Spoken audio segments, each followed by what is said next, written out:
到怦然心动20岁，学姐碎碎念，我是节目编剧小杨。今天和我们一起碎碎念、一起观察的学姐是第1季的学姐妮妮。Hello， 大家好。第2季的学姐夏老师。Hello， 大家好。第3季的学姐张张。Hello， 大家好。还有第4季的学姐猪猪。Hello， 大家好。哇，直接给这个应该是第1次这么正式的坐在一起准备观察吧？什么心情？就是一个身份的转变，觉得特别奇妙吧，这个体验。然后现在还没有开始，我感觉已经能感受到在现场的他们的紧张感。你已经在替他们紧张了吗？对，特别紧张。你们可都是参加过的人啊。怎么说呢？现在就是一句话总结嘛，爱情这种东西就是当局者迷，旁观者清。然后终于可以跳出来，然后去看一下自己可能之前也经历过的事情，以一种新的视角去看看一种故事。蛮好的。张张呢？有点兴奋，但是有点诡异。为什么？就是我感觉有点像开了上帝视角在观察他们，就是体会到当时在我们那一季里面坐在观察室里面人的那种心情，你好像在玩模拟人生，很像。猪猪呢？很兴奋，然后觉得很神奇，同时还带着一种期待吧。希望今天不要口出狂言，也可以口出一点狂言。准备好听各位学姐们的锐评了？好的。我们也很久都没有见了，是很久了。那是应该要到八卦环节了。这是付费内容。所以是会员版吗？只有 SVIP 可以看。你们学姐们现在的情感状况如何呢？好像有2个人很笃定，有2个人有点逃避啊。可以分享一下自己的情感状况。挺好的，挺好的，挺好的，也挺好的呀，挺好的。对呀。猪猪呢？挺好的。学姐们巧妙地避开了这个问题，不能大放厥词吗？这一季呢，我们的主题是冬季研学体验。大家更像是一次社团旅行，而不是毕业旅行，所以来参加的朋友们也不都是毕业生。这是和以前不太一样的地方。然后我们这一次录制呢，主要的取景地其实是在新疆，有多冷，有2位知道吧？知道，深有体会，而且还偶遇了。你偶遇了谁啊？我们偶遇了你们呀！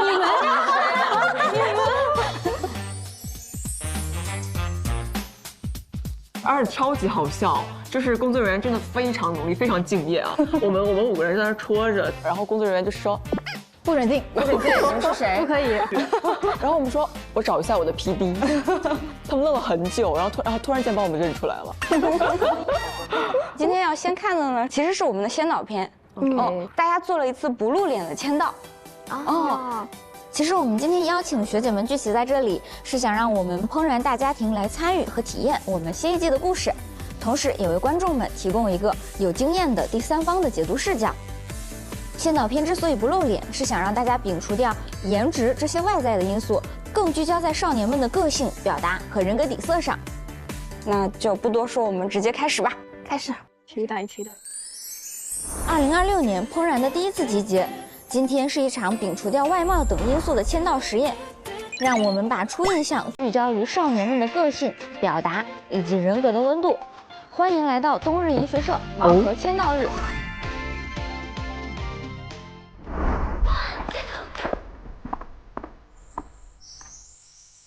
我感觉男生挺高的，我感觉还可以。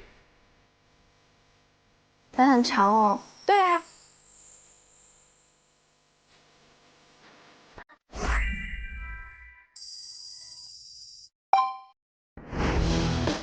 好高啊，感觉。是的，感觉很有气质啊，这个。感觉1.7米。Hello， 是短发女孩。Hello， 快来坐。哇，好高！每次看到你，都还是会被你惊艳到。这么甜。首先是恭喜你加入本次冬日研学社的旅行，来到我这里呢，就是要进行一个研学社的签到。就是我们当时也填过的那个表。OK。白羊座可以啊，白羊座全肯定。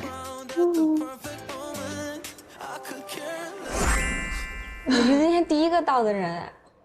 可能我是本地人吧，所以说会早一点。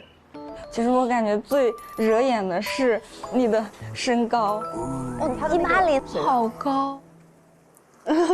之前有别人问我是不是2米，我可以感受一下你的身高吗？我要俯视你了。天，哇，好高，这么高。那我们对峙一下。真的很高。哇塞，太高了。这对可以磕吗？可以可，确实有点压力。还有点害羞呢，你别说。可以坐，可以坐。我有点驼背，就是因为身高，因为我的身边的朋友可能都会相对来说没有那么高，我说话讲话就这么跟他们讲，然后久而久之就有点驼背了。哦，这个会算在你想改变的事情里面吗？可以算，可以算。这个烦恼很小众啊。我允我10厘米。你现在心情怎么样？有点紧张，有点紧张，我有点社恐。所以他是个 I 人吗？哎，那你有什么就是小的不容易被人察觉的一些小特点？其实你是在紧张吗？我想想，撕嘴皮。对，这个比较明显，就是我喜欢这样撕嘴皮。看起来确实很干净呢。你在旅行里面最期待的画面是？就是跟新的朋友们一起看晚霞、看日落，感觉会很浪漫。如果看到那样子的场面和你期待的画面出现，你会觉得想要流泪吗？我会偷偷的。我是一个不太喜欢在公众场所流眼泪的人。那如果被大家发现你眼睛红了，你会觉得打哈欠了？其实我也可以共情，只不过我感觉我更不太善于语言的表达，就是可能我也是说悟到了这个情感的点，但是我不太懂怎么样去表达给他人。哦，你们觉得他应该是一个什么类型的长相？我感觉下半张脸有一点像一个明星叫三吉彩花。哦，有一点日系的，有点日系的感觉，我会有一点。还有气质，应该是那种很飒的长相。我很喜欢这个身高啊，我也很喜欢这个身高。那你们觉得他个性呢？挺好的，白羊座全肯定。哎，我们在场有几个白羊座？没有。你认识我真的熟吗？我出去。没事没事，我错了，华贵，没关系。走路带风。Hello， 小杨姐 ，Hello，快坐快坐。好。哎，你今天好帅。是吗？哦，谢谢谢谢。戴眼镜，戴眼镜。OK， 是理工男吗？好久没有写了。你的字还蛮好看的。是吗？好的。是剑桥大学的博士生。是的，是的。哇哦，读博士，你的年龄是？我今年25了，我是00年的，00还没有过那个26岁的生日。对，就下半张脸长得有点像黄晓明。黄晓明，下巴很像。那可能会比旅行里的其他伙伴年纪稍大一点。其实我周围有很多03、04年的朋友，然后我觉得我和他们都可以打成一片。真有点，真有点。那我就倚老卖老呗。感觉你看起来好严肃。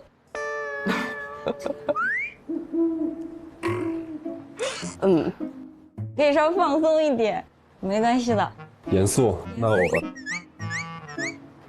我最好奇的事情其实是2个 MBTI 怎么会有这么大的反差？双 MBTI 吗？而且还差挺多的。就是一个是老字，一个是老几。怎么说呢？就是我测过2个题库，一个是荣格8维，一个是就是正常的 MBTI。对，然后我 MBTI 测出来是 INTJ， 但是荣格8维测出来就是 ENTP。能详细讲讲就这2个会有什么区别吗？区别吗？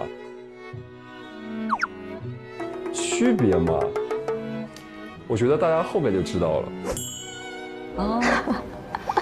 好。你的报名表看起来真的还蛮优秀的，怎么会觉得希望可以早一点相信自己？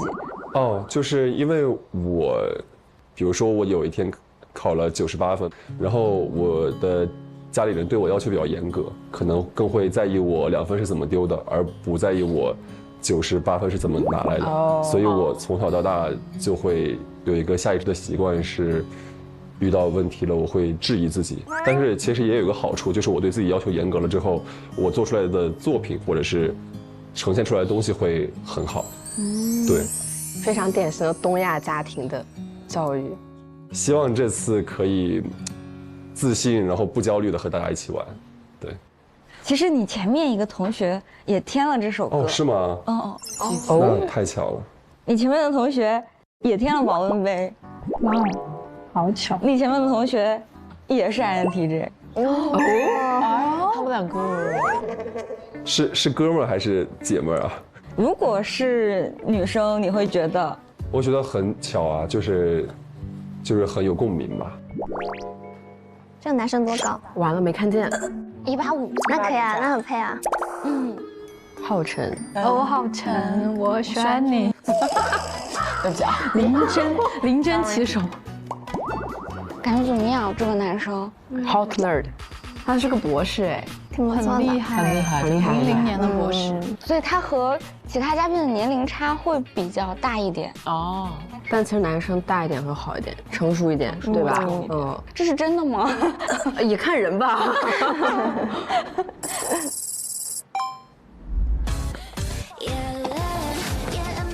这好可爱，你这个很可爱呀，元气少女。小杨姐姐啊，好开心呀！你怎么还蹦蹦跳跳的进来了？首先恭喜你加入了冬季研学旅行，给的好足，反应给的好足啊！我这里呢是冬日研学社的签到处，你可以先填写一下。好，哇，我的字还是很不错的。就这样一边写一边夸自己吗？写完以后就开始欣赏自己的字。他们字都好好看。是的，好漂亮。填好了吗？填好了。简单自我介绍一下吧。我现在是香港中文大学文化管理专业的。哦，你的专业是文化管理专业。因为其实在21年的时候我就看过《怦然心动》的第1季，我当时特别喜欢雅雅师姐，我感觉她又美又温柔，还有能量，就整个人就散着光。然后我就也考上了上海大学，就是跟雅雅师姐做了同门的师妹，而且她的班主任就是我的班主任。这么巧？去年的时候，《怦然心动》第4季不是说就结束了，我当时还觉得很遗憾，但是又办了第5季，我又正好考上了研究生，正好被选中参加了这个节目，感觉还是跟做梦一样。为什么会转专业啊？因为其实本科毕业我就觉得有点迷茫，不知道自己到底该去做什么。可能我想尝试更多的方面，去尝试我有更多的可能性。就所以转专业了。好积极哦。对，然后我最喜欢的吃的就是香芋味的奶茶，然后这个冬天还没有喝上，感觉有点小可惜、小遗憾。体重45千克是如实填写吗？如实填写，之前是46，然后减到了45，就是感觉瘦了很多。好可爱。是体现在了哪里？体现在了脸，更紧致的小脸，特别可爱，特别有活力。那你和前面的同学完全不一样哎。前面的同学说他就想早点相信自己，我会夸夸他们。你会夸夸他们？那如果你要夸我的话，要怎么夸？看看你的实力。就是小杨姐长得很可爱，完全在我的点上，而且今天腮红，鼻头腮红画的楚楚可怜，像小鹿一样，妈呀！我感觉像在滥用职权。就是很可爱，很可爱哦，小杨姐姐。你已经准备好夸旅行里的伙伴了吗？对。因为我就很喜欢夸自己，我感觉这样子给自己感觉就是更自信一点，所以我感觉其他人也很需要夸夸。天哪，你的能量场也太好了吧！感觉他是很会给情绪价值。对，好可爱啊！是的，特别想跟他当朋友。感觉她很像台剧里面那种女主，元气女主，对好超可爱非。常可爱啊小太阳型人格。对对对对对，哦，真的有一点，就是他真的是那种很有能量的人。这么有活力的。是的，电量满满，太阳能可爱。哇，学姐们可以啊！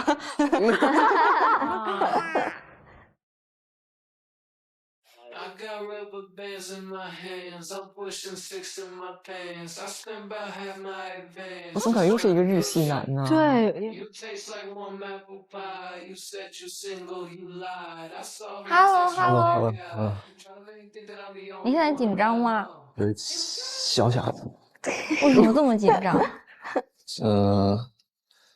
提高我的思考能力。哎，你讲话有点抖哎。不抖了，不抖了。不懂。感觉他是超级大 I 人。看起来很爱。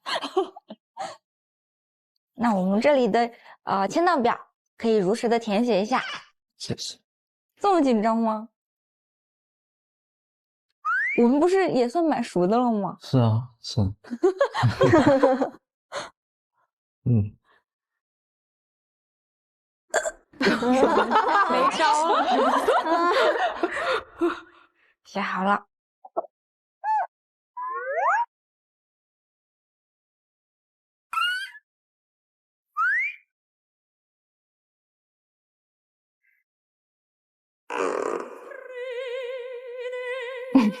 感觉他是那种可以自己跟自己玩的人。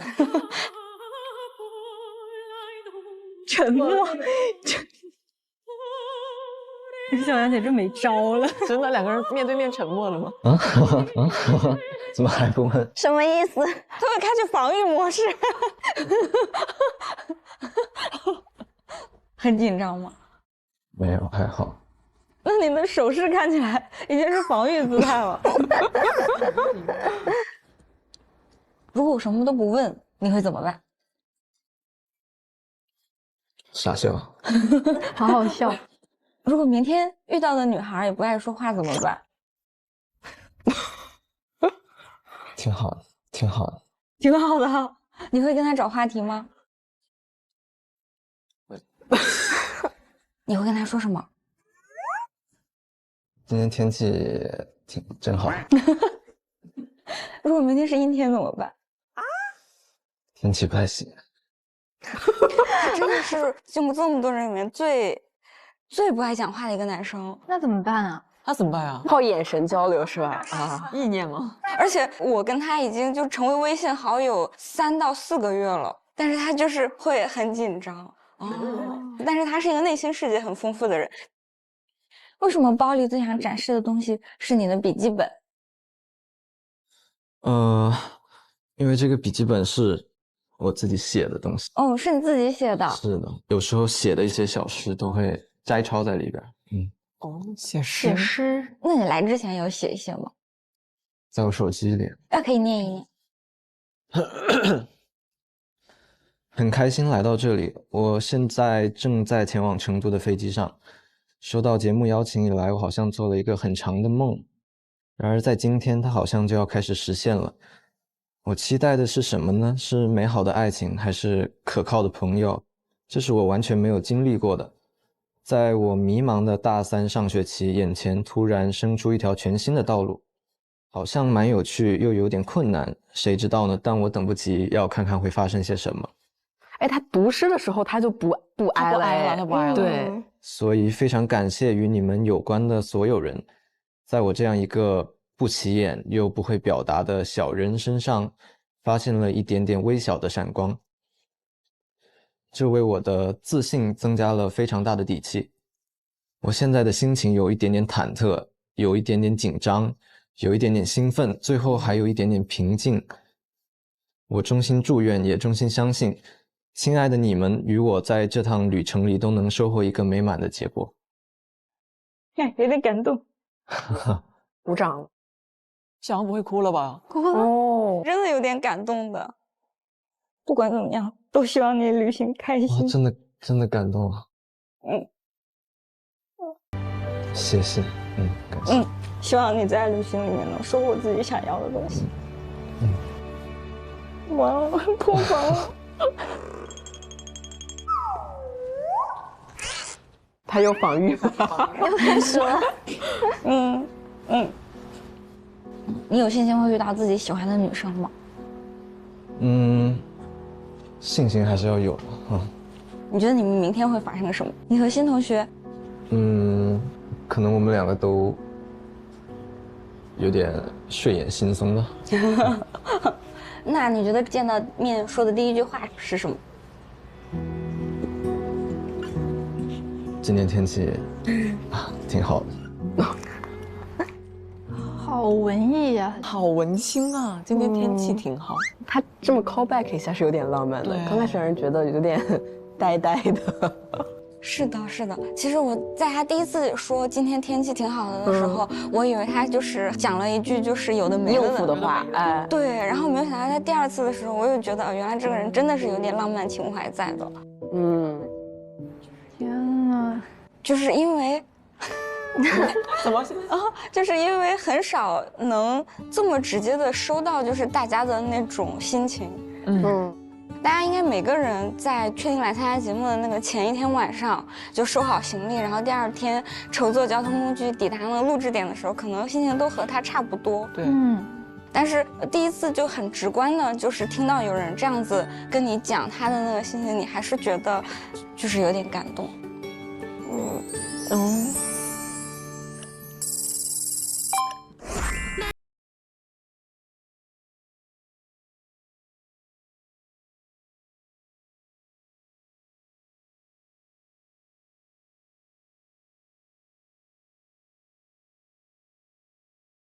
精神了，真嘞，真的真的。那说是河南话吗？哪里人？我是哪里人？我一会儿告诉你，一会儿再告诉我。哎，你好可爱呀！好吧，别急别急，别急啊。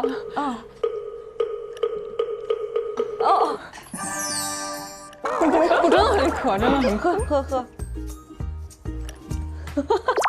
不好意思啊，他好开朗，他就一点都不矮，超级 E 的。一说话是那种很爽朗的性格，怪力萝莉好像那种。然后身高172，你是高个子甜妹。 Yes， 甜妹吗？好反差呀！我还知道你有个昵称，中原甜妹儿。中原甜妹。他们叫我中原甜妹，其实是因为就像刚刚你看见我的时候，会觉得我比较甜。那为啥叫我中原？其实也是有一部分原因，是因为俺是河南人。哎，我们老乡哎，老乡，真嘞，太可爱了吧！怪不得一直真嘞，真嘞，大家都叫我中原甜妹。朋友说我比较高冷，真嘞，真嘞，中原甜妹，中，你们俩还会讲河南话吗？会啊，我会啊，真嘞，中。那你会讲？因为语言天赋比较强啊，厉害。为什么你代表理想型的明星是张新成，还有一个林阳版？我很喜欢《你好旧时光》里面的于周周，然后他是坚定选择于周周的那个太阳，所以说我爱屋及乌的会更喜欢他一点。其实看你的包很久了，这是我的乐器，叫做巴松，也叫大管。巴松。我们的乐器是要组合的，我现在把它装起来。好小众的乐器，对，没见过。好大一个，感觉看起来好像我差不多高，真嘞。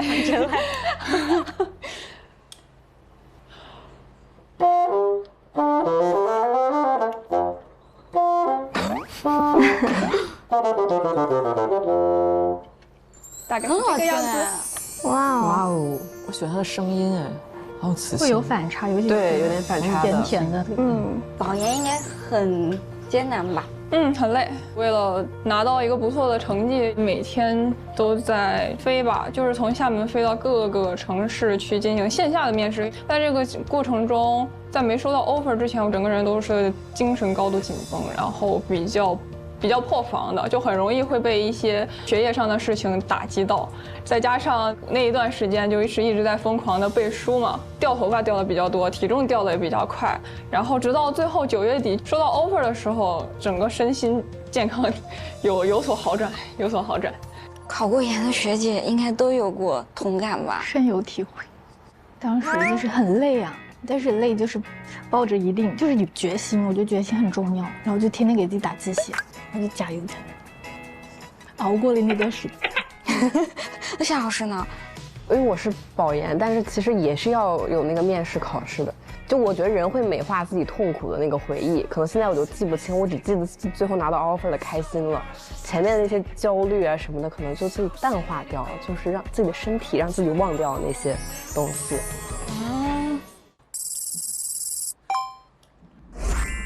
这个看着也很高的样子，好松弛啊，就这样。我进来了。Hello， 坐吧坐吧。OK。哇，你好。你好。你也好高啊。我官方身高188，实际身高高1.5。怎么一上来就报身高了？你不知道吗？男的会把那个身高看在自己脑门上。是。我189。你看起来是今天最不紧张的。还好吧，比较放松。比较放松。因为手里拿一杯奶茶，就会让我很放松。对。你是什么个性 ？ENFP， 但我不是很喜欢这个人格，因为他不是有一个标签叫快乐小狗吗？对我稍微有一点点抗拒。为什么？我感觉我是一匹孤独的狼，不像是什么快乐小狗。这么幽默啊？还好。太幽默了。真的吗？真的。其他嘉宾的幽默程度没有我高。略逊于你。低调。你的奶茶有什么说法吗？我的奶茶吗？我每天必须得喝2杯。2杯。1天不喝就难受。你的奶茶有什么要求吗？7分糖，然后少冰，然后我不爱喝珍珠，我就喜欢那种纯奶茶。1分糖，喝这么甜啊？甜死了，太甜了。 No， 老喝家啊。对啊，我是这个方面的专家来的。那你能锐评一下其他奶茶吗？锐评一下其他奶茶呀？就比如那种香芋奶茶。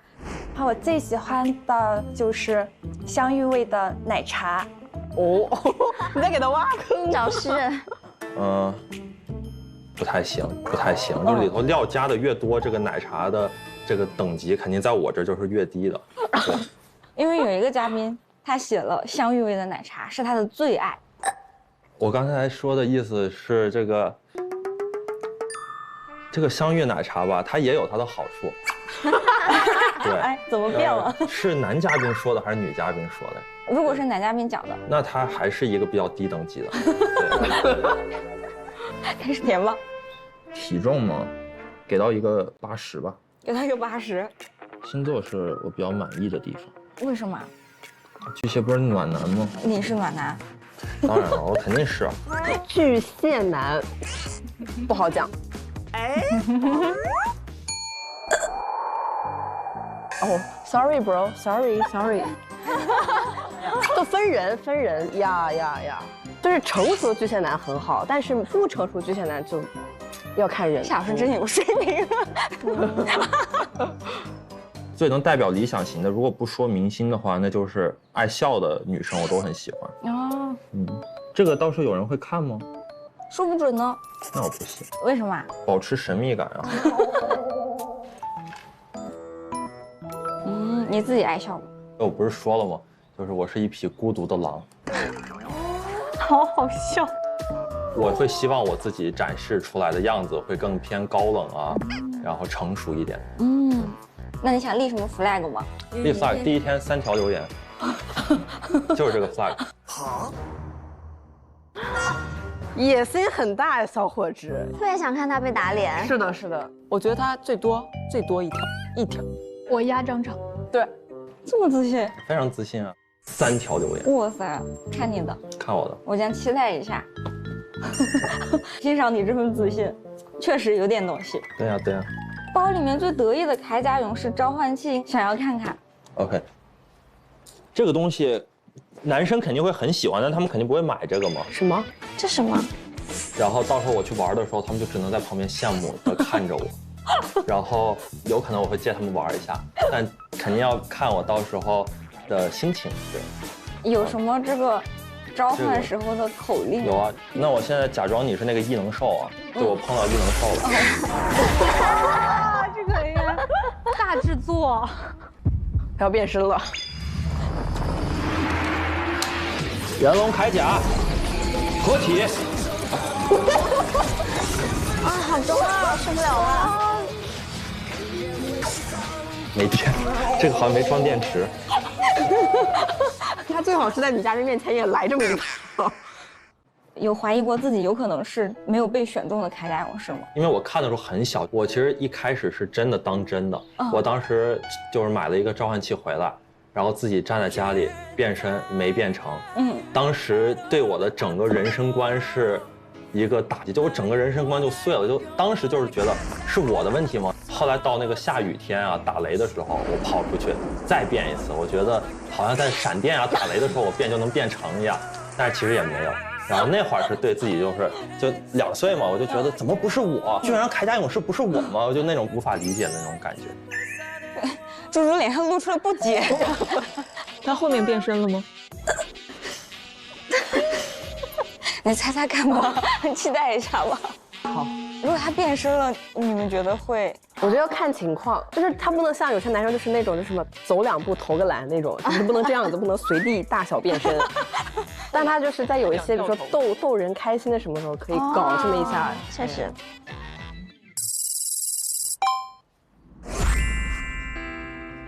这个好优雅呀！哦，他和第1季楚楚的发型很像，这个是吗？嗯，感觉像是那种校园白月光的感觉。Hello， 小杨老师，你的箱子看起来有点重啊，超重的。啊，都带了什么？我里面带了，先开一下吗？要不就直接开吧。那我从这儿开一下吧。因为我很喜欢吃甜的嘛，所以我就准备了很多糖果呀，这种甜心的小东西。这边我还带了一些那种养生的用品，因为我还挺喜欢养生的。然后里面就会有这种梳子，可以按摩头皮、长头发。然后这种经络的话，就可以，比如说按摩腿上的经络呀什么的，也可以起到一个那种促进血液循环的，让你睡得更好、睡得更安稳的感觉。感觉你很有办法，很注重养生，我真的很怕掉头发呀。你的发量很有说服力，这是真实的例子，大家多多梳头发。这里还有一份签到表，我来写下。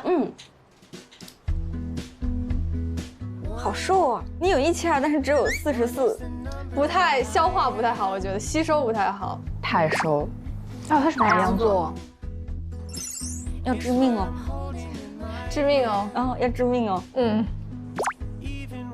他喜欢优麦的，那上一个男孩挺优麦的。你也很优麦，真的吗？填好了吗？填好了。你最期待的旅行画面是在木屋里，眼睛映着黄色的光。你把它念完。我最期待发生在这场旅行里的画面是在木屋里，然后眼睛里映着暖黄色的火光，手里捧着热巧克力，听木头燃烧的声音，看窗外的飘雪，光是想象就好幸福吧。还有个括号。因为我觉得这个好像老会在电影里面出现，而且我觉得能够和朋友们或者和那种相爱的人一起能够在这个环境里面一起聊天啊也好，或者就只是什么都不干就看着火堆发呆，这种我觉得是我很期待发生的一场场景。如果没实现怎么办？那也没有什么遗憾，因为我觉得这场旅行无论发生什么都会很期待。好棒啊！为什么最遗憾的事情是没能照顾好龙猫？因为这个有点很伤感。因为我觉得，老杨，好，我去给你拿一点纸巾。谢谢。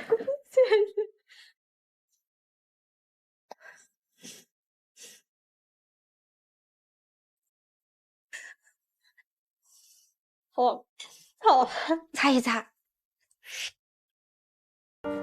这个小龙猫它不是说正常意义的那种生老病死的死去，它是那种跑丢的吧，就是在宠物店寄养的时候，然后它跑出去了。然后当时因为哈尔滨冰天雪地，因为然后龙猫这种物种它其实没有在野外生存的能力，它跑出去其实就已经是说死掉了。然后我听到这个消息的时候，也是在我在上大学的时候，我爸爸给我打视频的时候，然后就当时很无助嘛，因为你除了伤心之外，你其实做不了什么，就很无力。我只能伤心，我没有办法去找他什么的。如果能够我再重新来一次的话，我应该不会养它，因为我觉得我以后也不会养任何宠物，在我能够对它的生命负责之前。但是我觉得它未必是被冻死街头，也可能是被某个好心的人捡到，过完温暖的一生呢。有好一点吗？好多了，好多了。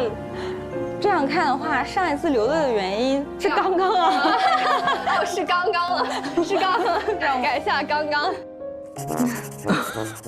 刚刚，我感觉他是那种情感很细腻的那种人，就从他那个描述那个什么小木屋那些，然后还有他这个养龙猫这个，感觉他是那种情绪感知力比较强的那种人。就我还蛮能共情他刚刚那段。我小时候也是养小兔子，但是没有照顾好，就是会比较，在你长大之后会记很久了，反正。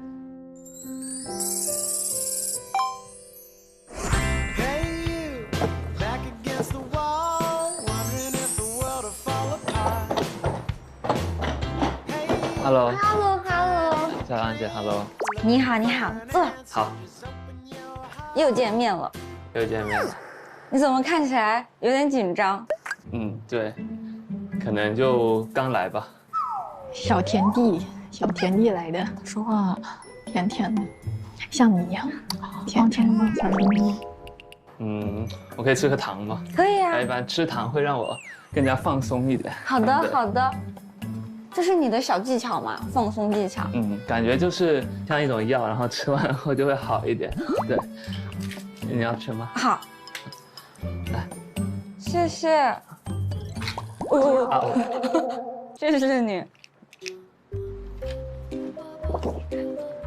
有一个女生和你是校友，哎，是吗？是的。我现在是香港中文大学文化管理专业的。好巧啊！那他会认识我吗？还是他不知道会不会认识你？就有点期待吧，就是可能说不定是之前有见过或者认识的人，也说不定。可以这样的话，就是不会异地恋是吧？对，多好啊！对。还发现了你的表格里面一件更巧的事情，你们对于最有冬天感觉的歌或者电影都有填 First Love。那可能就更巧了。磕了。那他是学什么专业的？可以透露吗？明天你要自己去找哦。好的。那你现在对他是最好奇的吗？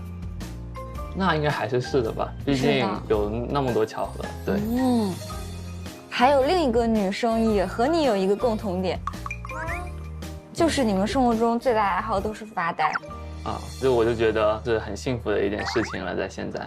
你的成绩是不是还挺好的？大学里面就是这2年也有都拿到奖学金，我们书院的专业第1，然后年级前10%这样的样子吧。哇，听起来很厉害啊！为什么最想改变的事情是自己啊？因为我觉得其实人最容易改变的东西就是自己吧。就自己的，比如说身上的一些不自信或者比较懒惰的时候，这些是最容易被改变的。前面有一个同学跟你不一样，他是超级自信的类型。第1天3条留言。我每次见到他，我就好想笑。我也想笑。他叫我什么留言哥？终于你开始了。然后他想改变自己吗？他不想，他一点也不想。对啊，非常自信啊。虽然我可能比较内敛，但其实我觉得，就如果在恋爱方面，我可能是比较主动的类型吧。因为就是我觉得就是喜欢还是可以去争取一下的。明天你会对你见到的第一个女生说什么？我会说你好。对。你们对他们里面谁的印象比较深刻？就是在作为盲选的情况下，可能是那个中原甜美吧。我也是那个中原甜美。然后7月，小太阳。那你们会觉得他们谁和谁之间就只是看报名表，或者是一种玄学的角度而言，他们会有一点发展线啊之类的？同一个大学的那个，同一个大学的吗？他们不会在我共同话题。我不会，我觉得不会。我是这么觉得，就是很顺，从不吵架。但是我觉得这样就会有一个问题存在，就是说我们谈恋爱到底去找一个互补的，还是说相似的呢？我会选择互补。我会选择互补，我跟你一样。我之前是觉得要互补，我现在投相似，就这样的话是很顺，很顺。我之前觉得就是无所谓嘛，但我现在谈恋爱，我就觉得就是因为我和我男朋友2个人相似度高达90%，就是完全不会有任何冲突。就是如果互补的话，就必须比如说男方他要非常成熟、非常强大，然后能够足够包容对方跟他有差异的点，就怕男生不成熟。对，就是他要女生包容他。对啊。我感觉，但是互补的前提是2个人都很自爱的前提条件下，都很稳的情况下，对，就是爱别人，感觉就是自爱的丰盈的一个体现，就是你完全够爱自己，你丰盈出那部分，才能去支持你去爱别人。是的，好深啊！突然，都成长了，都成长了，都长大了，真的吗？什么？想用一种震惊的眼神看着我。有人不信？什么？这几年确实大家都很厉害啊。你给到我们的代表物是猫猫啊，这就是我家有养只小猫，然后它是个男生，就我一般都叫他弟弟。加分，养猫。哦，你的代表物的小猫，它叫一点点，它一边是1个点点，然后另一边是4个点点。因为其实我知道那个你的代表物是篮球，这也是你给到我们的。听说你是很爱健身的人，所以你的代表物是一个蓝色的哑铃。健身其实我也是为了让我的就是体态更好，然后更有肌肉力量。在这个来节目之前，是你提供给我们你的代表物是一个眼罩，你给到的代表物也是枕头。他们俩挺配啊。爱睡觉的女孩，很治愈人，我感觉睡觉。其实我是一个睡眠质量比较差的人，包括有一点点光，我也会醒。这个是你的代表物，为什么是一个尺子？我觉得它跟我也蛮像的。我是一个性格上比较直的人，直来直去的。我的代表物上面怎么会有珍珠啊？他崩溃了，因为有珍珠。你要把它涂掉吗？不用，我不喝不就完事儿了？明天就会开始我们研学旅行的正式第1天。开始要选择了，这很关键哦。然后明天晚上7点会在这里的山顶乐园举办一场奇幻的破冰派对。这个破冰派对正式开始之前，需要大家和先遇到的小伙伴们一起排练一个小小的节目，然后你们会分2组，第1排练厅和第2排练厅，你可以凭感觉、凭直觉选择你要加入的排练厅，把你的代表物贴在黑板上。哦，这样吗？哦，这样可能会决定你明天会和谁一起去排练节目。现在就贴吗？可以贴了。那我肯定选2，因为我的幸运数字是2。好难选啊。很重要呢。很重要的。对，可能会决定你第一次见到的人是谁。看天意了，命运握在自己手里。我想一想啊，因为我还家里有2只猫，我还挺喜欢养猫的，所以就是我选第2排练厅吧。就为了这只猫猫。我直接可以贴吗？对，直接可以贴。怎么还有点犹豫？因为这个眼罩跟我的枕头很搭，可以戴着眼罩在枕头上睡觉。但是感觉第1排练厅还没有小伙伴贴，我想想，我觉得可以贴第1个。那就这个吧。晚上再见这个眼罩小伙伴。你现在会最期待见到他吗？有哎，好期待啊，感觉跟我很搭。就这个吧，我感觉这个枕头也蛮好的，感觉挺佛系的。这么萌啊！你们都这么萌。我更喜欢小猫，而且我也很喜欢眼罩。我这次的必带眼罩和保温杯，对，都是这个眼罩同学的必带物。真的？真的。那我就更要选这个了。这个还蛮有意思，那我就贴到下面吧。OK。你觉得你明天会见到几个女生先？我觉得尺子应该是个男生吧，应该是那种数学很好啊，很有逻辑啊那种。然后猫咪我感觉应该是个女生吧，很贴心那种。眼罩代表上课爱睡觉，应该是男生吧？男生，那你明天就要加入第2排练厅了。好的。你有什么想对他们几个说的话吗？少年，少年，该出发了，该你出发了。好，有点中二呢，怎么？哦，没有了，已经。正好我选择困难症就不用选了。第1排练厅的人是不是都喜欢打篮球啊、举哑铃啊、什么睡觉啊什么？感觉很朴实的。只能贴1号了。嗯，好。好，2男2女，很平均。好期待呀！哎，你们在录节目的时候之前，那个面临选择的时候，一般都什么心情啊？想死。因为我会很纠结，而且我很害怕，就在这种一定要你是2选1的时候。当然，在当时录制的时候还好，因为你会有一个比较倾向性。那录完回看的时候，会觉得自己的选择是正确还是？我就是不太会后悔了，无所谓了，正不正确都正确了。大女人的名言就是绝对不会后悔任何自己的选择，是吧？呀，一切都是最好的。然后最后我们也给你准备了一个小礼物。就是这次旅行的新同学的小名牌。男生的在左边，女生的在右边。你现在可以去选择一个异性的名牌，把它带走，然后明天亲手交给他。好像偶像剧啊，很浪漫，2个人第2天交换彼此的姓名。哎，有我名字呀，谁没把我选走？没有我，是因为我被选了还是怎么样？你猜猜呢？还是就是没有我呢？我想选一个名字听起来跟我的名字顺一点的。好有宿命感哦，这样子。我选这个第3个吧。真的好纠结呀，因为其实我一开始想选一个开心一点的，然后我就觉得他们不会选到彼此了吧？他不会真选了。哎，我选这个吧。好，那我只能选。有一个女生和你是校友哎，你们对于最有冬天感觉的歌都有天 First Love， 那可能就更巧了。他们拿到了彼此哎，哇，那还挺有意思的。这么快就选好了，为什么会选择他？根据感觉走。感觉比较亲切一点。我觉得他是一个开朗的人。你的选择是？我的选择是。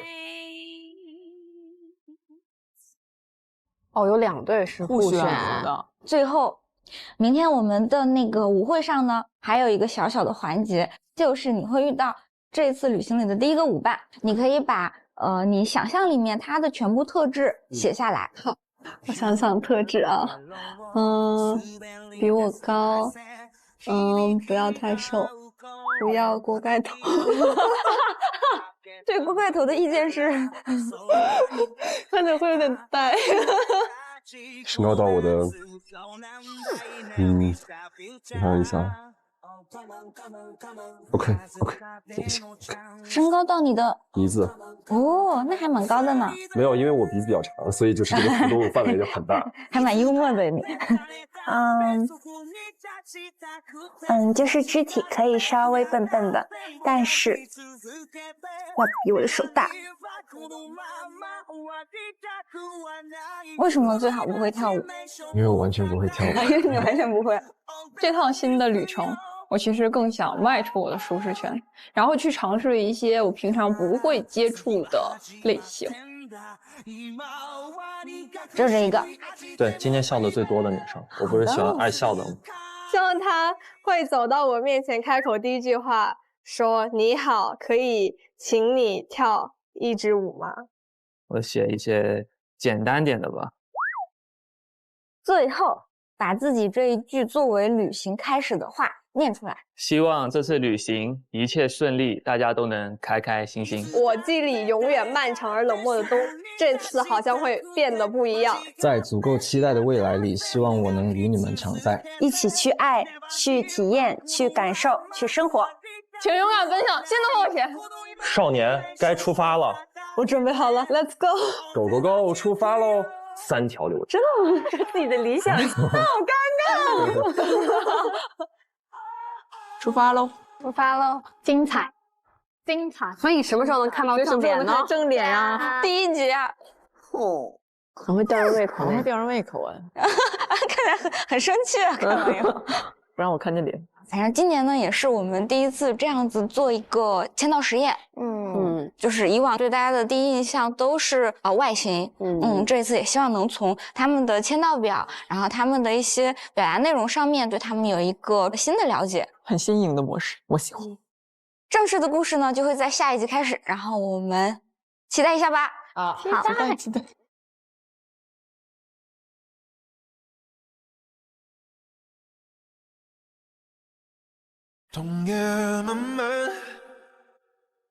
怦然20岁冬季追踪日历来啦！3月24日起 ，SVIP 用户每周2、周3 12点看上下集 ，VIP 用户每周3、周4 12点看上下集，非会员用户4周周3、周4 12点可解锁。周3 12点，怦然学姐碎碎念，怦然学姐陪看上线。周4 12点，砰砰蹦蹦大课件解锁欢乐游戏局。周5 12点加更冬日研学社更多精彩。周6 12点，青春4件套超全大揭秘。周日砰砰连连看一课集，不定期惊喜掉落，记得来看哦。更多精彩内容尽在新浪娱乐微博综艺新浪综艺。安静到只剩下回答。在这个瞬间，我们不聊过去，更不考虑以后。雪花让大地变浅，有人在偷摸靠近，同时有人渐行渐远。有人责怪你沉默，但我读懂你的内敛。我看出你的爱意穿过了婆娑的泪眼。Now we don't gotta talk， 也能让关系渐近。没想好怎么解释，升温速度不线性。我们的关系不需要经过别人鉴定，就把故事嵌进在冬日的限定。Falling in your valley， 雪花像精灵那么好动，Falling in your valley， 故事开始总是被点小事撬动。